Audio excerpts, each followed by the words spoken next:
Fundamental analysis का part 1 है कि हम वैल्यू इन्वेस्टिंग करें।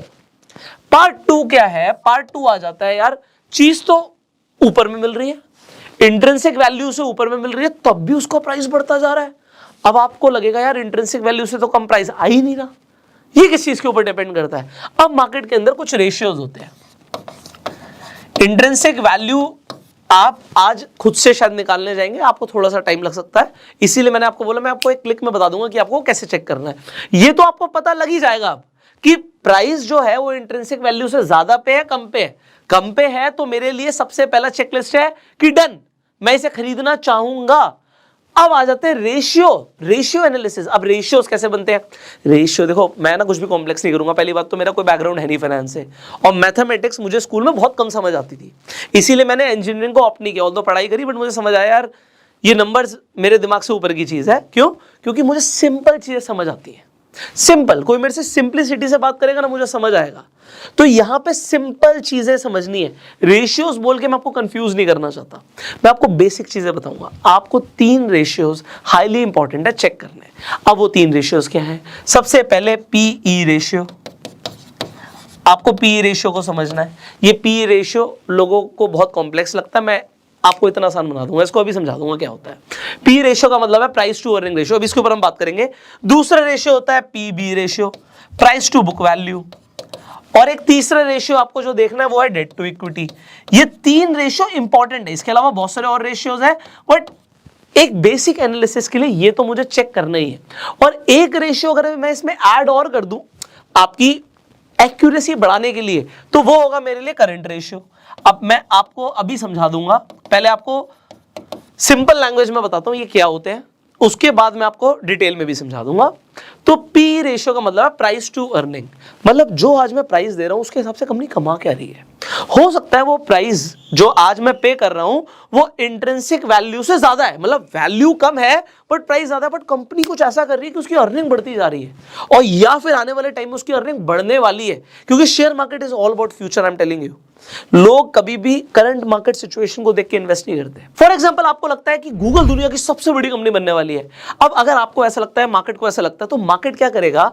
मार्केट ज्यादा पीई देगा। ज्यादा पीई क्या देगा? मतलब प्राइस उसका ज्यादा हो जाएगा, क्योंकि एक्सपेक्टेशंस है कि अर्निंग बहुत ज्यादा हो सकती है। अब देखो, पी का मतलब है प्राइस अपॉन अर्निंग, मैं यहां पे लिख देता हूं, फिर इसे हटा दूंगा क्योंकि बहुत कुछ और भी लिखना बाकी है। तो आज अर्निंग कम है और प्राइस ज्यादा है। एग्जाम्पल के लिए आपको अर्निंग के लिए अर्निंग पर शेयर निकालना पड़ेगा, बट मैं इसे शॉर्ट में बता रहा हूं।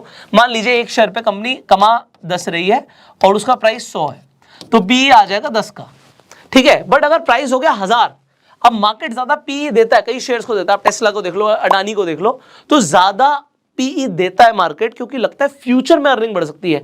तो आज आपको दिखेगा यार पीई तो हो गया 100 का, बट अगर कल को अर्निंग बढ़ गई, अर्निंग ही 100 की हो गई, तो कल को ये 100 की जगह 10 का रह जाएगा पीई। तो प्राइस आज मार्केट ज्यादा दे सकती है किसी भी स्टॉक को, so this is price to earning. But अब होता क्या है, अगर आपको दिख रहा है प्राइस, आपको दिख रहा है 100 का है और अर्निंग पर शेयर है आपका 100 का, पी आ रहा है 10 का, तो इसका मतलब क्या हुआ? शॉर्ट में यार आप कहोगे बिल्कुल देसी लैंग्वेज में बताओ। देसी लैंग्वेज में मतलब यह है कि अगर आप किसी भी कंपनी को पैसा दे रहे हो, अगर आप किसी भी शेयर को खरीद रहे हो, मतलब आप कंपनी को पैसा दे रहे हो और उसका पी 10 का है, तो आप 1 रुपया कमाने के लिए 10 रुपए दे रहे हो। इसका मतलब ये होता है आज आप 1 रुपया कमाने के लिए 10 रुपए दे रहे हो सकता है आपको लगे यार कल को बहुत ज्यादा फायदा हो सकता है आपका, क्योंकि कंपनी की अर्निंग अगर बढ़ गई तो पी और कम हो जाएगा, हो सकता है कंपनी का पी 5 का रह जाए। बट अगर आज आपको दिखता है पीई है 100 का, तो आप देसी लैंग्वेज में मतलब क्या हुआ इसका मतलब ये हुआ कि यार आप 1 रुपया कमाने के लिए 100 रुपए दे रहे हो, इसका मतलब ये हुआ। तो पी जितना कम होगा उतना अच्छा है। ऐसे ही होता है PB ratio, price to book value. अब एक तो हुई कंपनी की अर्निंग बहुत अच्छी है, देखो हर बिजनेस का फोकस क्या होता है? अर्निंग। बट एक होता है बुक वैल्यू, कंपनी के पास है क्या, उसकी वैल्यू क्या, उसके पास है क्या।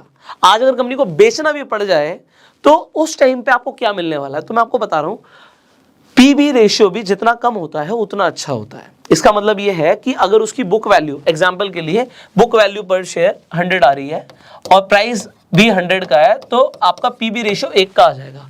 1 का पीबी रेशियो, 2 का पीबी रेशियो अच्छा माना जाता है। जितना ज्यादा होगा थोड़ा सा आप कह सकते हो कि जो मार्केट है वो ज्यादा पीबी रेशियो दे रहा है, प्राइस ज्यादा हो चुका है, बट बुक वैल्यू नहीं है इतनी।